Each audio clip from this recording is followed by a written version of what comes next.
はい、じゃあ行きます。こっち回りました。What?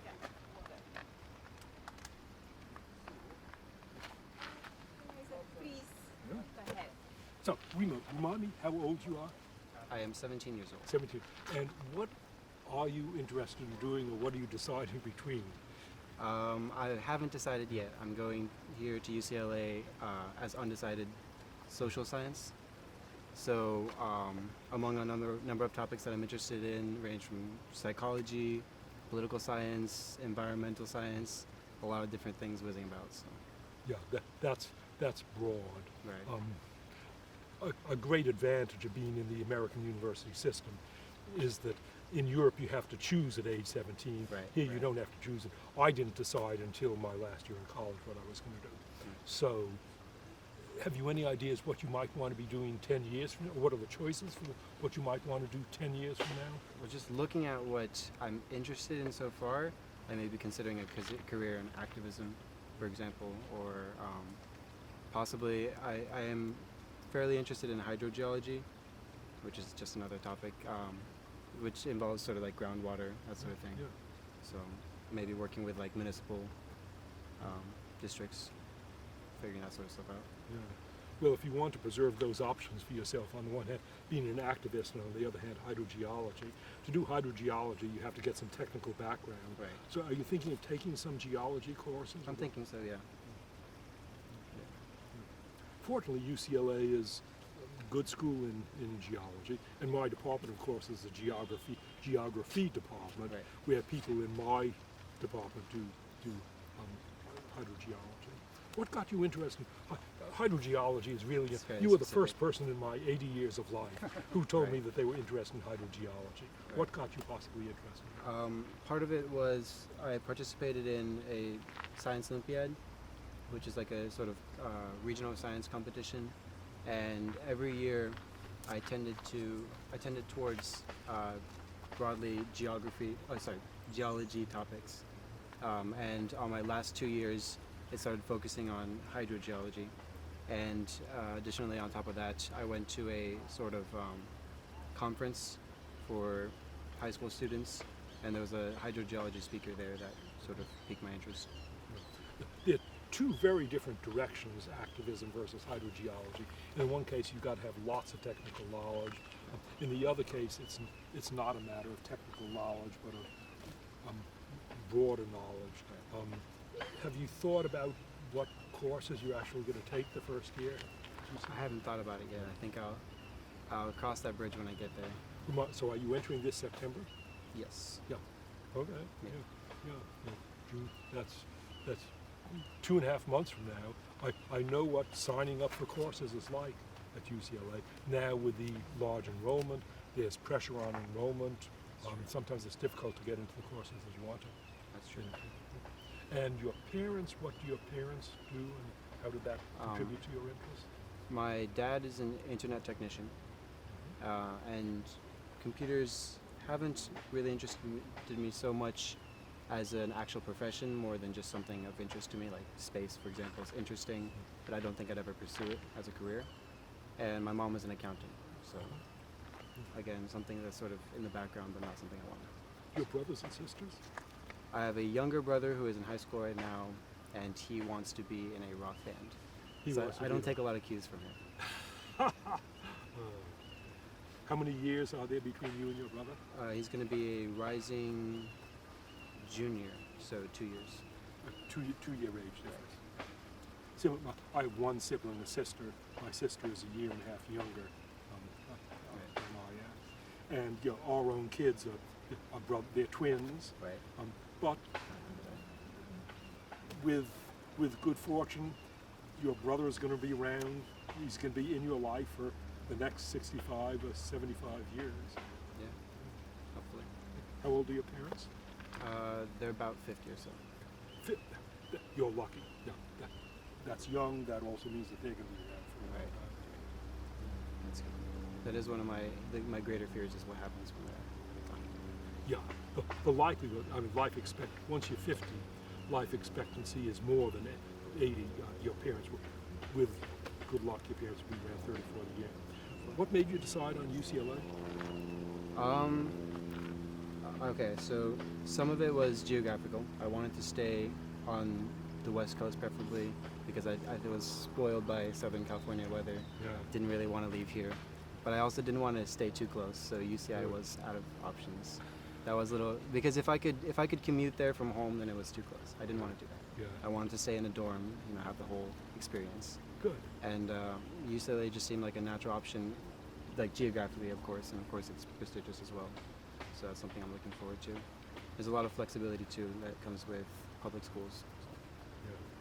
With due respect, you must have done very well in high school because UCLA, I think, gets more applicants than any other college in the country. It's and pretty our acceptance rate is now even lower. It's really hard to get in. It is fairly tough. Yeah, I've had to run on. I was very dedicated as a freshman and sophomore going on, but I've been running on fumes this senior year. So, Uh-huh. but we've made it. How many schools did you apply to? Possibly 8 or so. I think that's the number. Yeah. Yeah. Well, that's great. My own kids did not get into UCLA. Oh, not even with the. Sorry, just one more thing. Your background, you are half Japanese and Yes. could you tell me a little bit about it? All right. Well, my dad is Palestinian. He was born in Palestine. He stayed there until he was about 5 years old, which I figured out later coincides with the beginning of the Six-Day War. So I feel like that was kind of a lucky break. I don't know whether he left before the start of the war or like in the heat of it, but he came to New Jersey, spent the next 10 years there, and then came to California. So I've got one side of that is Palestinian. I've got a lot of Arab relatives, so I've sort of absorbed that part of the culture, everything but the language. And my mom comes from Japan. She moved here when she was in her 20s. Oh, So that's where I get the other half of my culture, including the language. right. I do speak a little bit of Japanese. So it's been interesting with this cast and crew. I sort of pick up on things that I guess they don't expect. Have you never asked your father whether he came before or after the 6 days? Because that's the sort of momentous decision that 80 years from now you wonder why. That's true. Yeah. I haven't asked him. I don't think he would have understood it at the time because he was only 5 years old. Okay. Right. So it's not that he at the age of 5 got disgusted and No. left. He was brought by his parents. Right. His family was already sort of in the process of moving out because they could sense the tension, and his mother happened to. It happened to be her turn, sort of, so to speak, for his parents to move to New Jersey. Interesting, yeah. Yeah. And so what was the language in your house as you were growing up? Up until I was about 5 years old or so, it was a mix of Arabic, Japanese, maybe a little bit of English. But after 5 years old, my dad didn't know that much more Arabic past that.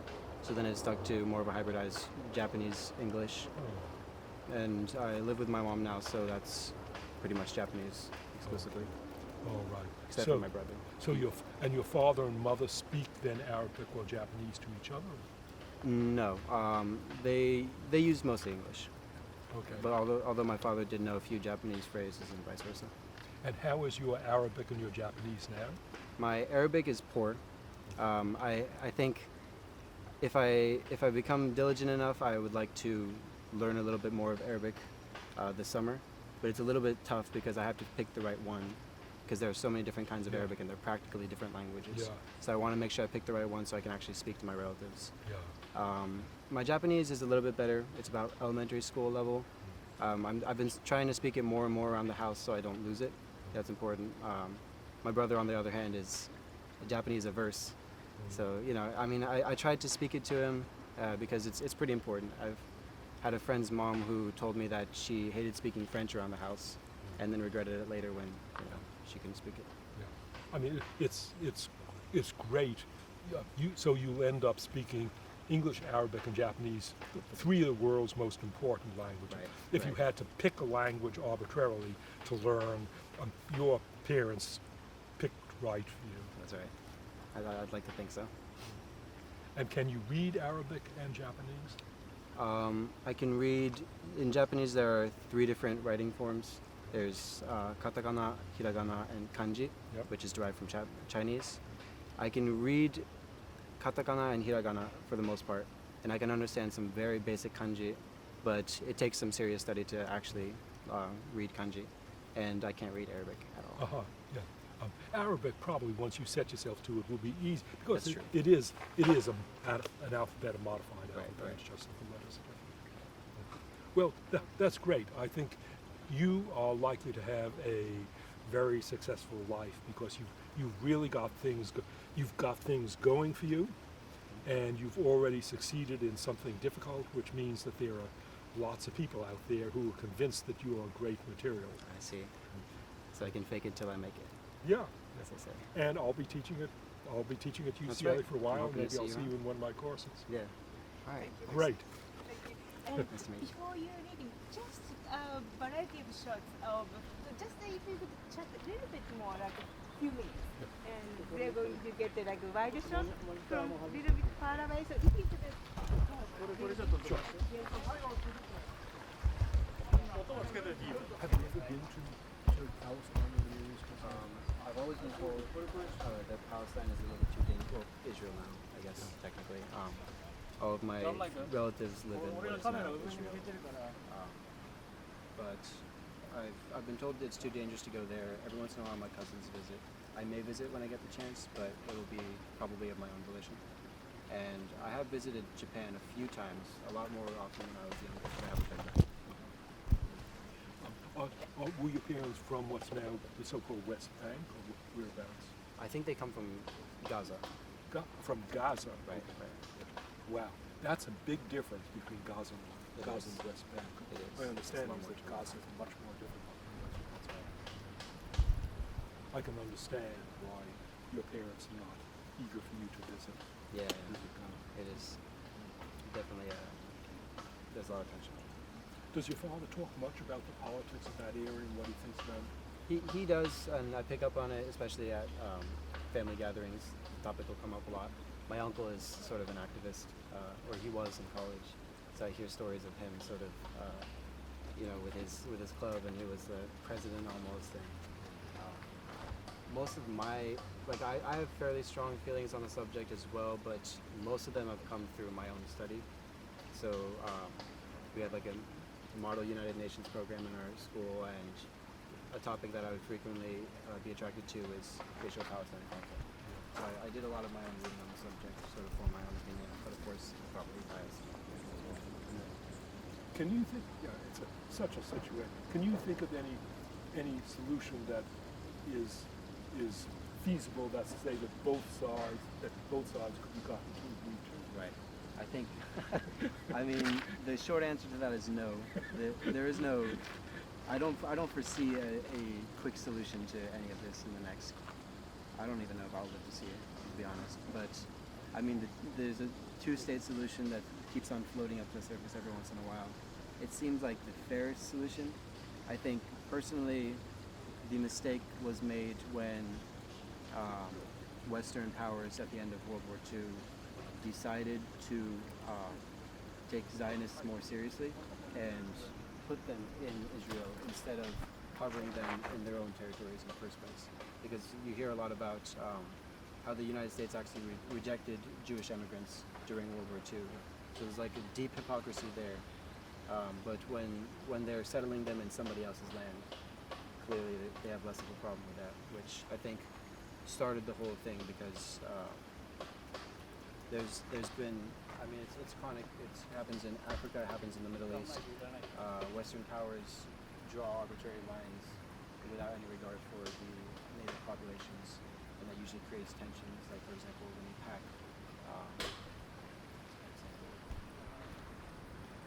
in Syria, for example, there's a really many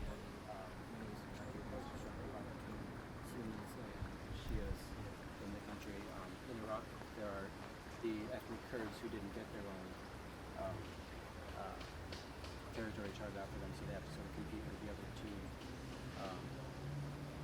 sort of factions, I guess, for land. So I think the Western powers sort of